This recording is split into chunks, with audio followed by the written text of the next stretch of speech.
Assalamualaikum warahmatullahi wabarakatuh. Perkenalkan, saya Dr. Gigi Rini Triani, SPKGA.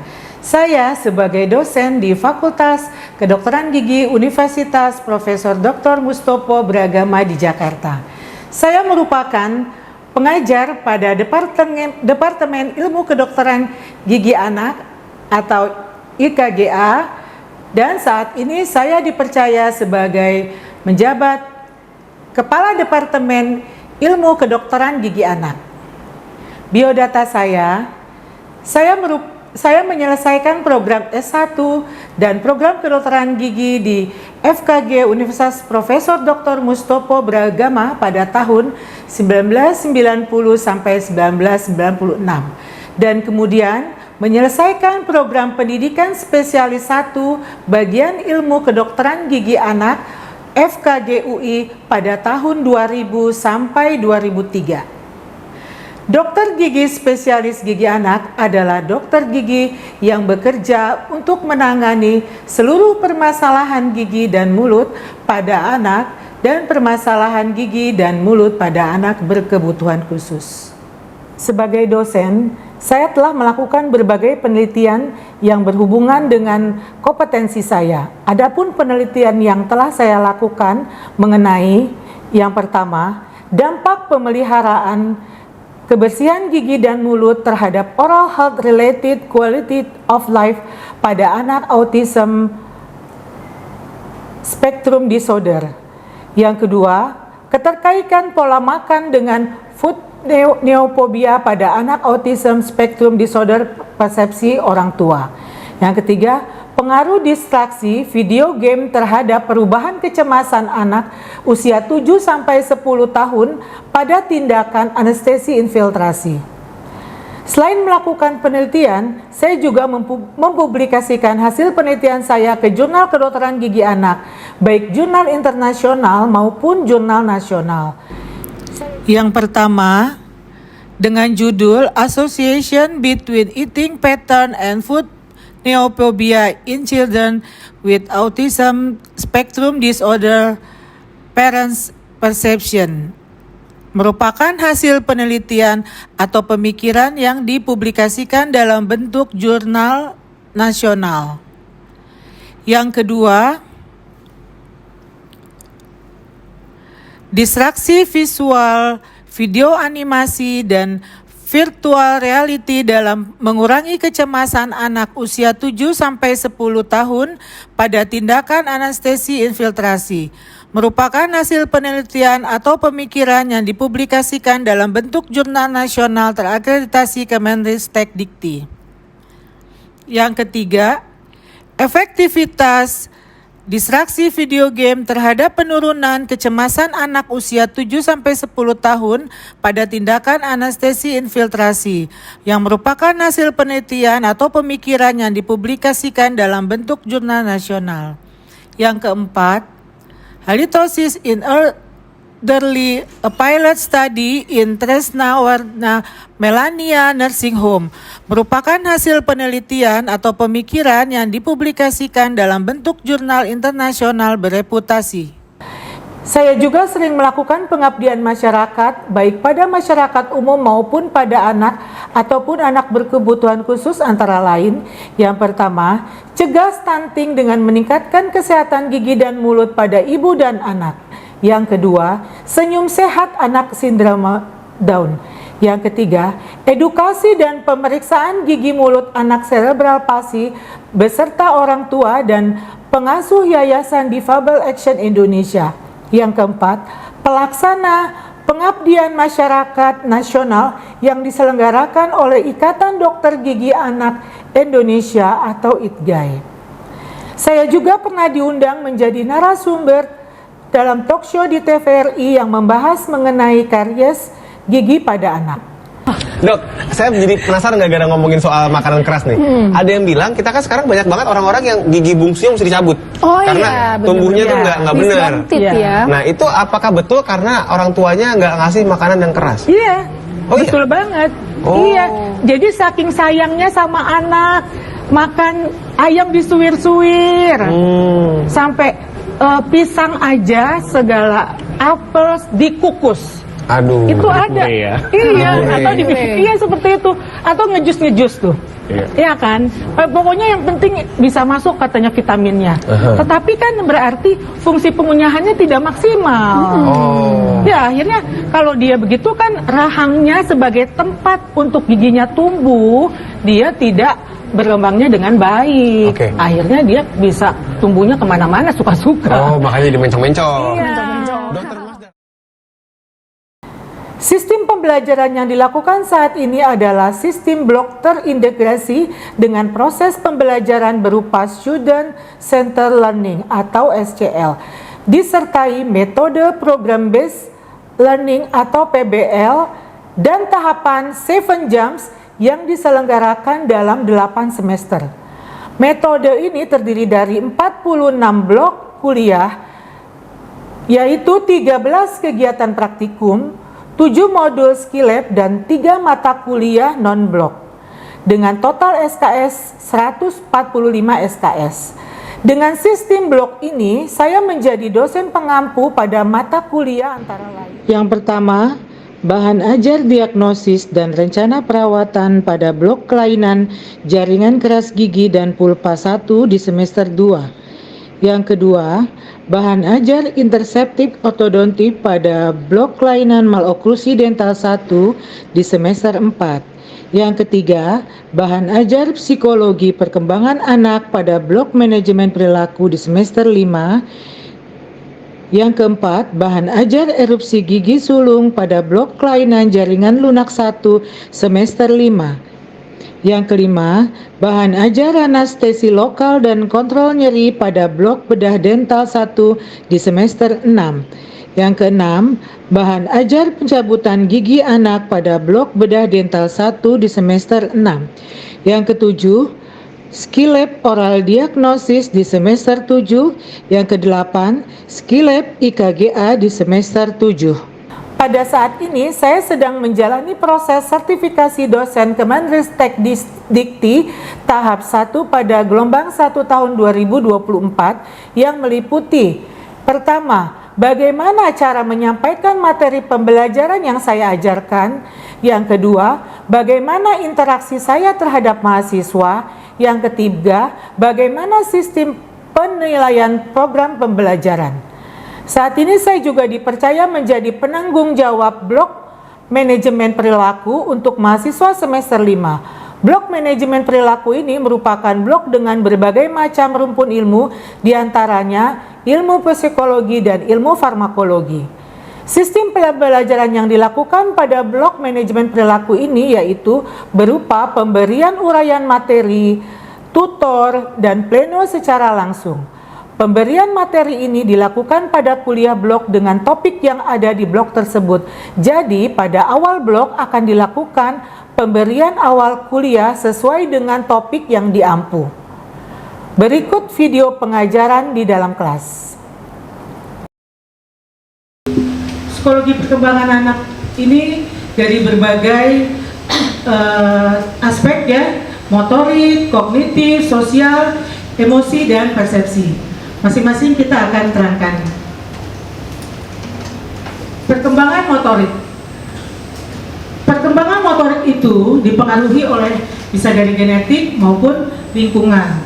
Ya, koordinasi mata tangan semakin baik seiring dengan perkembangan dan pengalaman anak. Kalau kognitif itu terdiri dari yang pertama adalah tahap persepsi, tahap pengenalan informasi, tahap kategori, dan tahap penguatan memori. Perkembangan sosial, umur 1-3 tahun meniru lingkungannya. Ya, umur 2-3 tahun ingin tahu. Pernah ngalamin nggak ketemu dengan adik kamu atau keluarga kamu dengan usia 2-3 tahun, dikit-dikit bertanya, ya kan? Itu apa? Itu apa? Buat apa? Pasti begitu ya. Lalu pada umur usia 3-6 tahun bermain dengan teman sebaya. Ya, jadi kenapa kita mesti tahu perkembangan sosial? Karena nanti kita berhadapan dengan pasien dari berbagai usia. Ya, tidak hanya pasien dengan dewasa semua, tapi dengan anak-anak. Jadi kalau misalkan anak umur 2-3 tahun nanya ini nanya itu, terus kamu seperti gerendel dalam hati, ini aku bawel banget sih gitu. Ibunya waktu hamil ngidam apa ya gitu. Ya nggak gitu, karena memang pada tahap perkembangan sosial memang begitulah ciri-cirinya. Pada umur 6-12 tahun interaksi dengan teman sekolah dan gurunya. Ya, jadi bisa jadi anak itu bilang, saya takut ke dokter gigi. Padahal kata ibunya belum pernah ke dokter gigi ini anak gitu. Berarti apa? Kita kembali lagi, kita sudah mempelajari perkembangan sosial bahwa pada umur 6-12 tahun dia sudah berinteraksi dengan temannya, dengan gurunya, ya. Jadi belum tentu bahwa temannya maupun gurunya itu memberikan informasi yang memberikan dampak positif kepada dia. Bisa aja temennya kemarin belum lama cabut gigi terus ya. Lalu umur 12 sampai akhir masa pubertas adalah masa transisi menjadi dewasa. Yaitu nanti kamu ketemu pasien dengan usia segitu, lain lagi permasalahannya. Ya. Lalu perkembangan emosi. Ya, bayi menangis kalau merasa tidak nyaman dan tenang kalau merasa nyaman. Lalu 3 tahun rasa takut pada orang asing dan takut kalau jauh dari orang tua. Kembali lagi, kalau nanti punya pasien umur 3 tahun, misalkan dia ingin didampingi oleh orang tuanya, tidak apa-apa, ya, karena memang dia dari segi perkembangan emosinya, ya, dia itu takut pada orang asing. Jadi jangan, kalau kan nih ibunya tunggu di luar ya, masa anak usia 3 tahun begitu, ya. Makanya nanti mau menuju profesi, menuju bagian gigi anak, kita mendapatkan pasien kan nggak milih-milih berbagai usia, ya. Jadi memang kita nggak bisa milih-milih juga gitu. Walaupun sebaiknya itu sebagai pembelajaran juga kalau memang kamu mendapatkan pasien yang umur 3 tahun, ya rewel segala macam, tapi itu jadi pengalaman buat kamu nanti, ya. 3-6 tahun dia mulai dapat mengontrol emosinya. Terus 6-12 tahun dia berperilaku baik agar diterima lingkungannya dan peduli pada lingkungannya, ya. Jadi kalau misalkan ya kita melakukan pencabutan, terus setelah anestesi, terus pintar anaknya, ya baik, good gitu, lalu memberikan reward kepada anaknya supaya semangat, ya. Jadi dia juga merasa pede untuk dilakukan perawatan, ya. Di atas 12 tahun dia tuh memiliki rasa percaya diri, terkadang dipengaruhi hormonal juga, ya. Mungkin dia agak lebay atau bagaimana, oh ternyata dia udah masuk fase dia balik, atau dalam keadaan dia PMS, bisa jadi ya. Kalau perempuan kan 12 tahun kan ada juga yang udah head, ya, itu mempengaruhi ke hormonalnya, ya. Jadi kalau misalkan masa seperti itu juga jangan dipaksain atau malah dimarah-marahin pasiennya, udah gede kok masih nggak ngerti gitu, kamu tuh umurnya udah berapa gitu. Jadi seperti ada penekanan, padahal dia udah besar tetapi dia ada faktor yang lain, yaitu hormonal itu gitu, yang mempengaruhi keadaan dari kooperatif pasiennya, ya. Jadi jangan, kamu udah besar kok kamu nggak ini, harusnya kamu nggak bisa gitu, ya, karena ada faktor lainnya itu yang bisa mempengaruhi, ya. Lalu nih kalau kita lihat tuh kelihatannya manis banget ya, begitu buka mulut, begitu mau dikerjain udah pasti tantrum. Anak umur 3 tahun ya kan, ya. Nih ya, usia 3-6 tahun dia udah bisa duduk, udah bisa diperiksa dan mau buka mulut dengan tanpa takut. Walaupun kayak masih takut gitu ya, tapi dia masih bisa mengontrol emosinya, masih membuka mulut, ya. Nah, umur segini kira-kira umur 7-8 ya, lihat dari kenapa saya bilang umur 7-8, lihat dari giginya tuh. Giginya kira-kira I1, I2 nya udah gigi tetap belum tuh, udah gede-gede? Udah, ya, berarti usianya usia segitu. Sudah berperilaku lebih kooperatif, dia bisa senyum, kayaknya gak ada rasa takut sama sekali. Persepsi di sini adalah pengetahuan, ya. Yang mempengaruhi pengetahuan adalah apa? Dia mendapatkan informasinya dari komunikasinya juga, terus usia anak dan build the effortnya juga. Komunikasi di sini harus ada komunikasi yang baik antara dokter gigi dan pasien, ya. Karena di sini sangat menentukan. Jadi kita harus melihat dari proses dialog yang dinamis, diikuti oleh ekspresi wajah dan intonasi suaranya. Ya, kalau sebenarnya kita bilang buka mulut aja, kalau kita dengan intonasi agak tinggi, buka mulutnya kan sebenarnya beda ya. Buka mulutnya ya, itu kan beda. Jadi memang intonasi itu mempengaruhi. Ya, lalu menggunakan kata-kata yang mudah dimengerti atau memperhalus.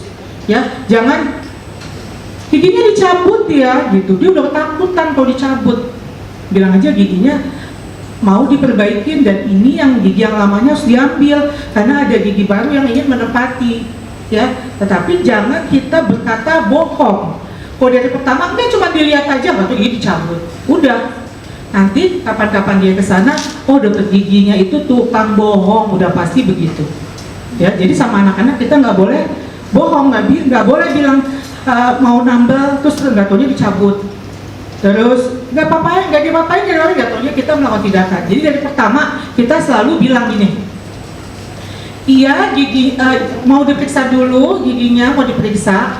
Andaikan dokter mau melakukan apapun, nanti izin sama kakak gitu, atau dia membasahkan dirinya apa, ya izin dulu, boleh apa enggak. Kalau kakak nggak mau ya dokter juga nggak mau melakukan, kita harus seizin kakaknya. Jadi dia agak lebih tenang.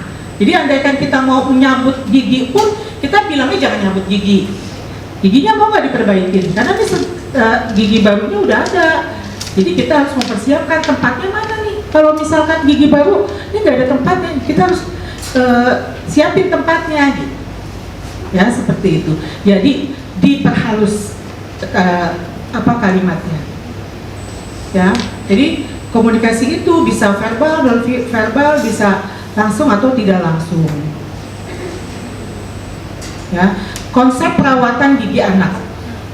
Ya, segitiga pedodontik itu di situ ada ibu itu bisa keluarga, bisa juga babysitternya, bisa juga ayah, bisa kakaknya, lalu pasien anak juga tim dental. Ya, karena kita nggak tahu dia di rumah diasuhnya oleh siapa.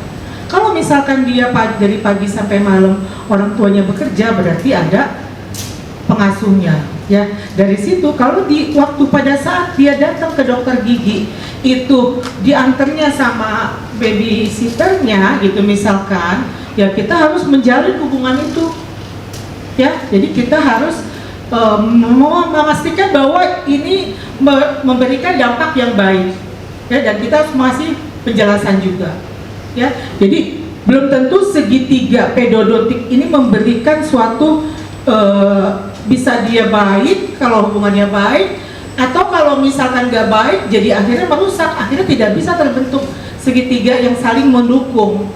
Bisa jadi orang tuanya yang overprotective, ya kan, mau ditambal aja sampai nanya berkali-kali, nanti dibuat ya dok ya, sakit nggak ya, seperti itu, ya. Jadi hal-hal yang seperti itu kita harus lihat dulu. Jadi kalau bisa kita berhadapan dengan orang tuanya aja dulu, ya. Kita jelaskan keluhannya apa, misalkan kita mau cabut mau apa, harus dijelasin, ya. Kalau kira-kira model orang tuanya yang dikit-dikit sakit nggak ya, sakit ya. Kalau memang kelihatannya malah memberikan dampak negatif di dalam ruang klinik, ya boleh ibu bagaimana kalau nunggu di luar aja gitu, ya. Pokoknya kita harus memberikan kenyamanan, ya, karena walau bagaimanapun juga ada ikatan batin. Jadi kalau misalkan ibunya stres, otomatis anaknya jadi ketakutan nanti pada saat dirawat, ya. Dalam menyampaikan materi ini, bahan ajar yang saya sampaikan berdasarkan referensi berupa textbook dan beberapa jurnal yang disesuaikan dengan bahan ajar yang dapat dilihat di RPS dari blog yang saya ampu ini. Kemampuan yang diharapkan pada mahasiswa terlihat pada RPS atau rencana pembelajaran semester, yaitu bagian CPL atau capaian pembelajaran lulusan. Kemudian dilanjutkan dengan mekanisme pelaksanaan tutor dengan cara mahasiswa membahas kasus yang terintegrasi yang diberikan oleh dosen pengampu. Kemudian secara berkelompok membentuk kelas kecil. Pada saat pelaksanaan tutor akan dilakukan simulasi dengan studi kasus dan pertanyaan, sehingga mahasiswa aktif berdiskusi. Kemudian mahasiswa diinstruksikan membuat makalah dan PPT dari setiap materi dan dinilai oleh masing-masing fasilitator, dilanjutkan dengan recall oleh masing-masing dosen pengampu dan dibentuklah sebuah pleno atau kelas besar. Berikut video tutorial yang saya lakukan. Bismillahirrahmanirrahim. Assalamualaikum warahmatullahi wabarakatuh. Waalaikumsalam warahmatullahi wabarakatuh. Hari ini kita melanjutkan blok manajemen perilaku tutorial dalam skenario pertama. Ya. Kita absen dulu ya. Cahaya, Atila, Mutiara, Rafif, Kiara, Sofi, Hanidra, Sultan, Adira, Jesse, Enak, Naswa, Ataya, Erin, Teresia, Najwa. Ya. Boleh dilanjutkan kepada ketua dan sekretaris, dipersilakan.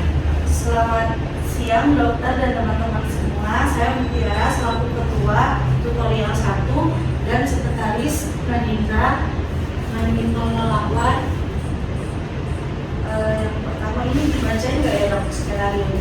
Iya, dibacakan dulu skenario-nya.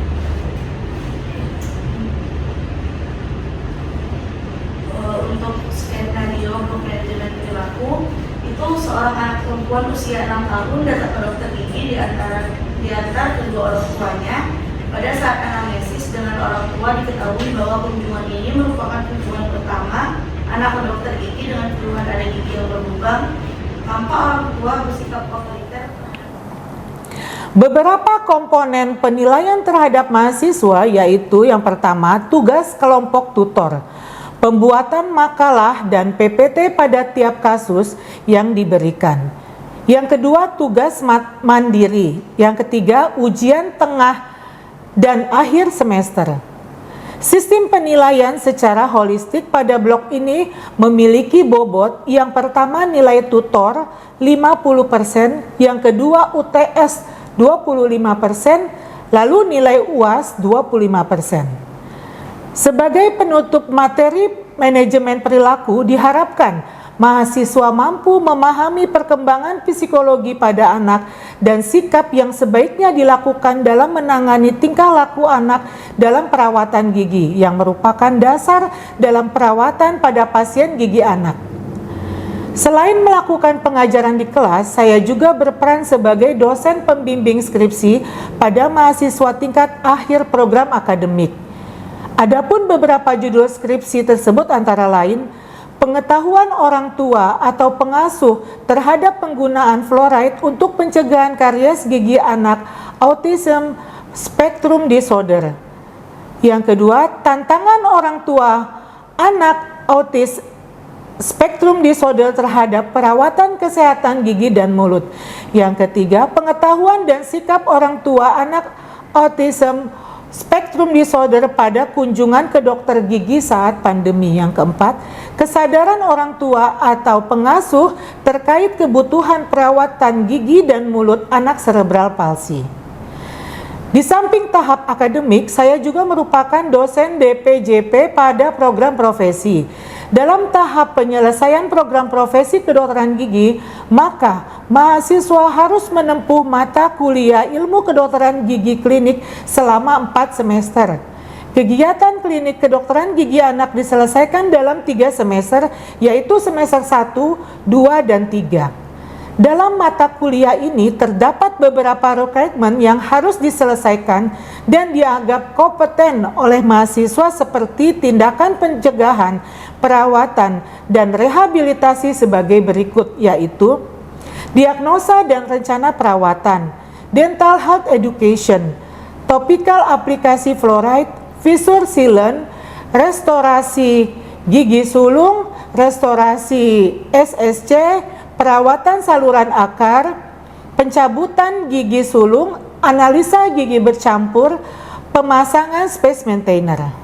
Capaian pembelajaran ini mampu melakukan tindakan pencegahan, perawatan, dan rehabilitasi pada anak.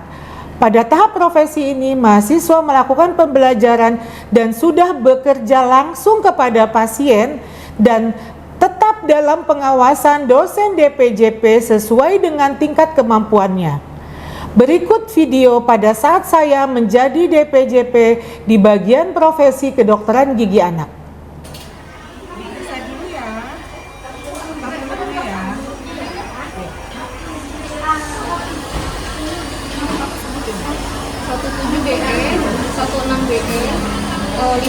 Bisa berupa variasi capai pulpa, 54 sebelah variasi sonde.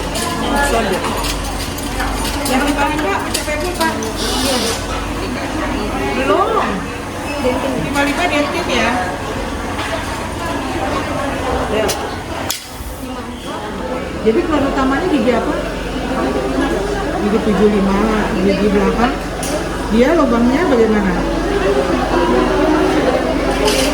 Jadi harus ditulis di sini lubang, jangan cuma sakit doang, ya. Karena ini merupakan anamnesa, berarti kan bahasa pasien, bukan bahasa kamu. Jangan bilang dentin, ya, berubah. Terus sakit bila apa itu harus dijelasin.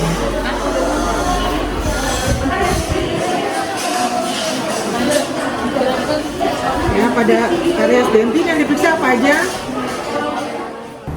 Mahasiswa yang sudah dianggap kompeten dan telah menyelesaikan minimum requirement, maka dia boleh melanjutkan mengikuti ujian akhir semester di setiap akhir semester, kemudian mengikuti ujian tahap akhir, dan diakhiri dengan ujian kompetensi kedokteran gigi. Setelah mereka lulus ujian kompetensi kedokteran gigi, maka mereka akan mendapatkan STR atau surat tanda registrasi sehingga mereka boleh melakukan praktek terhadap masyarakat. Demikianlah sharing saya kali ini. Semoga memberi gambaran yang jelas dan bermanfaat. Terima kasih. Wassalamualaikum warahmatullahi wabarakatuh.